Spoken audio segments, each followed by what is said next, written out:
Alright everyone, welcome back to the channel again. It's been a couple of weeks since I've made a video. I'm actually not even going camping today. I am taking in the Gladiator. I'm heading to North Carolina because they are going to do the water intrusion fix that GFC has. There's a shop in North Carolina that is, I guess, certified by them to do it. They do their installs and everything like that.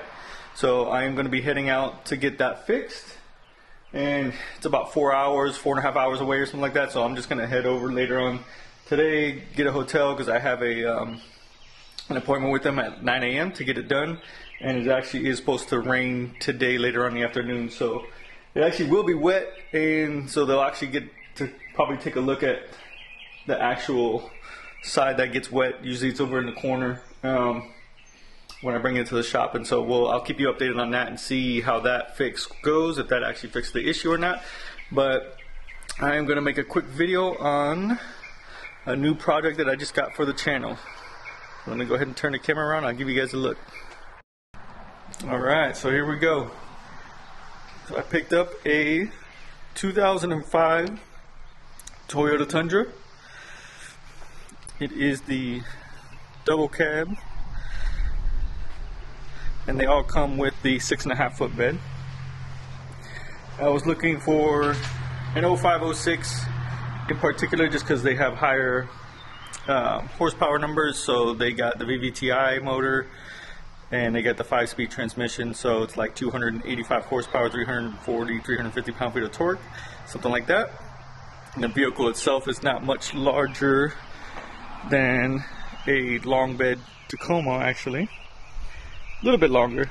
You can definitely tell the wheelbase turning radius is not great, but this is kind of what I was looking for. And so this will be the new project truck for the channel. And if you watch my last video, maybe even turn into the adventure truck to take our full-time travel. So I'll kind of give you a look around. So it's got 180,000 miles on it. From pictures and videos, it looks good, but when you actually get up close, I mean, they all, at this many miles and this age, are all going to have some stuff. So it's going to have some rock chips on the hood. The front bumper's a little bit faded, and I think there is somewhere there's like a piece of paint missing, I think, but I can't even see it right now. But that's not a big deal because the front bumper probably will end up getting switched out, so I'm not too concerned with that. These all kind of fade right here, especially on the passenger side one. So the fender liner there, the trim kind of all fades, but other than that, the body is all straight. There's no dents in it. There are scratches here and there. So this one's not bad. This one does have some scratches here at the bottom. I was thinking even maybe getting the flares taken out, because it's mainly just the flares that's kind of like the worst part. So it's the flares and the hood. I was thinking even maybe just getting those taken off and maybe even having those just resprayed, because those are going to be the main issues for paint wise, and then just get the rest of it kind of just buffed out just to kind of clean it up a little bit. It is a limited edition, so I'll show you the interior on that. And what was real cool is that it came with this mid-rise ARE topper, which is perfect because that's what I'm going to use to do a build out, to sleep in it. I already have an appointment next week for the dealership to get these. Need to have their timing belts and water pumps and all that kind of stuff changed every like 100,000 miles or something like that. Truck's got 180 on it now. The previous owner told me he had it done at 100, so you know, you got to go out based on how accurate he was. So I got the appointment to get that done. Also, I'm going to get the transmission, the diffs,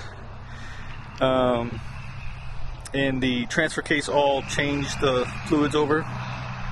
It is 4-wheel drive. Came with these, they came on a 4Runner, and I think they came on the 2nd gen Tacoma Sport wheels. So those don't look bad, but those will be probably getting switched out, and we will be throwing some 33s on there. So let me go ahead and show you the interior real quick, and then I'll show you the back side. So I'll show you the interior here. So again, this is a limited, so it comes with leather, but I didn't know, so they have, I guess, different variants of the Limited. So this one has leather. It doesn't have a sunroof, which I'm okay with. I didn't want that, especially getting towards an older vehicle. Just probably going to be leaking issues there. It's got this fancy wood grain, which honestly doesn't even look that bad to me. Everybody complains and they will try to change it out. They'll change out the pieces all to like the black pieces and also like, but to be honest, when I'm actually looking at it, it's not even that terrible. Needs to get an updated radio in here, so I'll do that. It does not have, so it doesn't have a sunroof and it doesn't have the heated seats, which I thought most of the Limiteds came with, but I guess they don't, which is okay. I don't really need it, but seats overall are in pretty good shape. Very minimal cracking, and it does have a little bit of a crack here, which they all kind of, everyone I've seen, all kinds of cracks here anyway. And that's going to be the driver's seat because it gets the most use. The passenger seat is in pretty much perfect shape. These old trucks have these armrests, which I think are awesome for comfort. I wish more trucks would have those, again, kind of like captain chairs.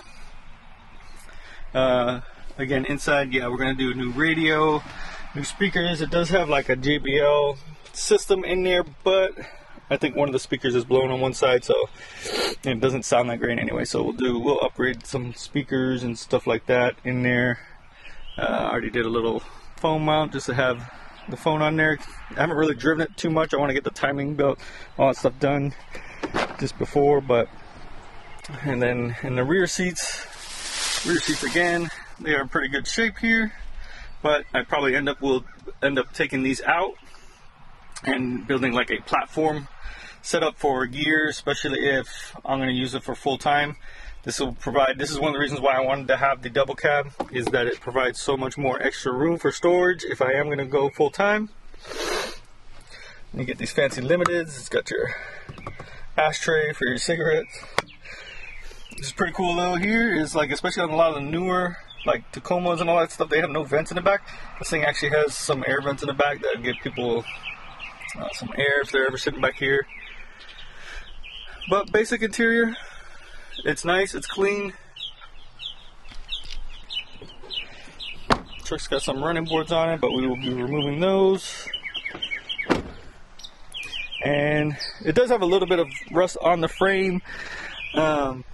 You can kind of see in here, I don't know if you can, but it's mainly just surface rust. So I'm just going to go ahead and clean that up as I do the suspension. Leaf springs are kind of rusted out, but that's okay. I'm going to replace those anyway. We're going to be ordering some new leaves.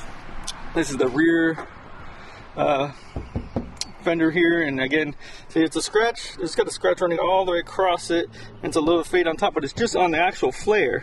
So the actual body doesn't really have anything, and the body's got some stuff that probably can just be buffed out, which I'll probably, again, I'll look into maybe just doing that. But again, this is going to be used for full time, and it's going to be used on the trails and stuff like that, so I'm not really too concerned with scratches. I just didn't want to have any major body damage or rusting on the body or anything like that. So, which the truck overall is pretty clean. And then let me show you the coolest part of this thing is this ARE mid-rise is actually a full door here. So this whole thing lifts up. I'll kind of show you here in a second. But it also has access through this door here. So you have your door here. So it opens up, gives you full access. And the headliner is carpeted. I don't know if you can see that really, but it's got a headliner, carpeted headliner, which is cool. The front window does fold down. So it actually makes, because on the Tundras, the back window actually fully goes down too. So it actually, if you have that open, it actually makes a huge space to come through there. I was thinking of ways that I can maybe even like seal like around it somehow, and then have that way opened, and then I could have access, not open all the time, but just have access to like maybe stuff that's in the back, or if I want to run like the AC or the heat into the camper top for a while to maybe cool it or warm it up, that'd be pretty cool. But the bed is bed lined, which is nice. And it's got the slider windows. I wish it had like windows on it with sliders, but that's okay. And then It's got that little step here. I'm not sure if I'll keep that or not, but it is kind of nice to help get you back in there. And then let me show you here. Show you how this whole door, it's got some stickers on here I need to remove from the previous owner. Stickers. Oh, I forgot. They have these little rubber bungees in here that lock it down. So you can't open it really from the inside. So if you are in the inside camping in there, you can actually lock those, and then the only thing you'll have to worry about is just locking this thing so nobody really can get in. But then once you do that, so the whole thing lifts up. So the whole thing gives you access. And now you have huge access to the bed and whatever kind of build out I'm going to do. I'm just going to do something out of wood, obviously. Sleeping platform this side or this side, not sure. And then some kind of storage cabinet top thing that I can use in bad weather for cooking or something like that if I had to. But this whole thing kind of lifts up. It does have this little pull handle to help you get it back down. I'll probably get something where I can kind of mount it. So let me kind of show you here. So I can kind of grab it and kind of maybe leave it like this, because this would make an awning out the back. So if I can get something to hook onto these, maybe even just some what you call paracord rope to some stakes in the ground, and hook onto like the rubber pieces here, and it would hold it kind of mid-height here. That would be pretty cool. I believe the little struts on these things I probably new because they're pretty strong. As soon as I pull it, it lifts it straight up. But